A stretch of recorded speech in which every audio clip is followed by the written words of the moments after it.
Chapter 11, The Miracle. Charlie entered the shop and laid the damp 50p on the counter. One Wonka's Whipple Scrumptious Fudge Mellow Delight, he said, remembering how much he had loved the one he had had on his birthday. The man behind the counter looked fat and well fed. He had big lips and fat cheeks and a very fat neck.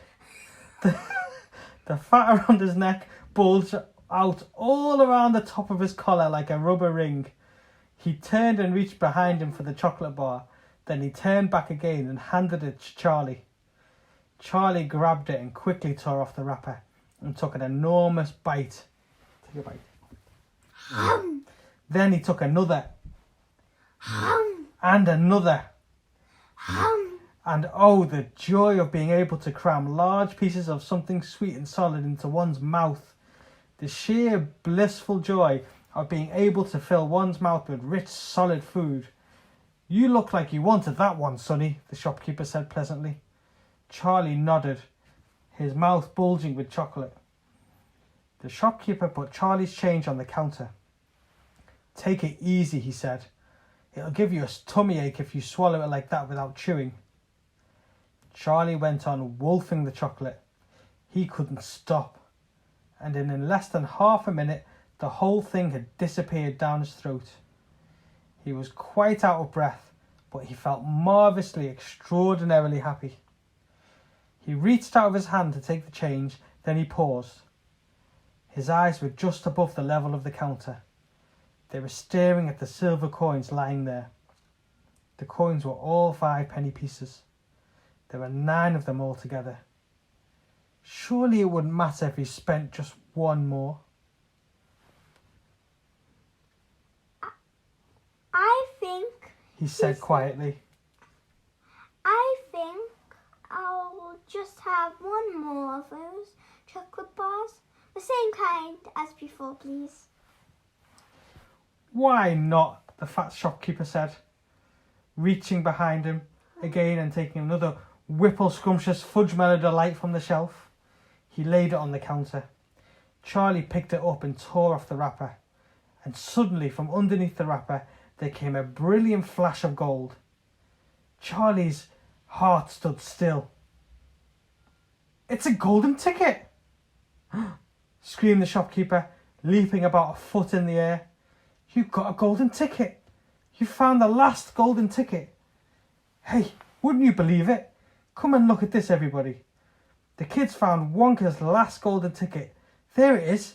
It's right there in his hands. It seemed as though the shopkeeper might be going to have a fit. In my shop too, he yelled. He found it right here in my own little shop. Somebody call the newspapers quick and let them know. Watch out now, Sonny. Don't tear it as you unwrap it. That's precious. In a few seconds, there was a crowd of about 20 people clustering around Charlie, and many more were pushing their way in from the street. Everybody wanted to get a look at the golden ticket and the lucky finder. Where is it? Shouted somebody. Hold it up so we can all see it. There it is, there, someone else shouted. He's holding it in his hands. See the gold shining? How did he manage to find it? I'd like to know, a large boy shouted angrily. 20 bars a day I've been buying for weeks and weeks. Think of all the free stuff he'll be getting too, another boy said enviously. A lifetime supply. He'll need it, the skinny little shrimp, a girl said laughing. Charlie hadn't moved. He had even unwrapped the golden ticket from around the chocolate. He was standing very still, holding it tightly with both hands, while the crowd pushed and shouted all around him. He felt quite dizzy. There was a peculiar floating sensation coming over him, as though he were floating up in the air like a balloon. His feet didn't seem to be touching the ground at all. He couldn't hear his heart thumping away loudly somewhere in his throat. At that point, he became aware of a hand resting lightly on his shoulder, and when he looked up, he saw a tall man standing over him. Listen, the man whispered. I'll buy it from you. I'll give you £50. How about it?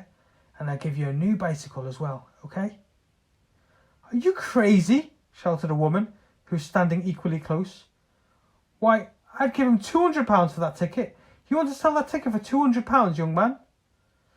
That's quite enough of that, the fat shopkeeper shouted, pushing his way through the crowd and taking Charlie firmly by the arm. Leave the kid alone, will you? Make way there, let him out. And to Charlie, as he led him to the door, he whispered, Don't you let anybody have it. Take it straight home quickly before you lose it.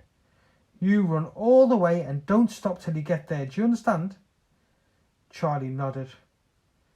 You know something, the fat shopkeeper said, pausing a moment and smiling at Charlie. I have a feeling you needed a break like this. I'm awfully glad you got it. Good luck to you, Sonny. Thanks. Thank you, Charlie said, and off he went, running through the snow as fast as his legs would go. And as he flew past Mr. Willy Wonka's factory, he turned and waved at it and sang out, I'll be seeing you. I'll be seeing you soon. And 5 minutes later, he arrived at his home.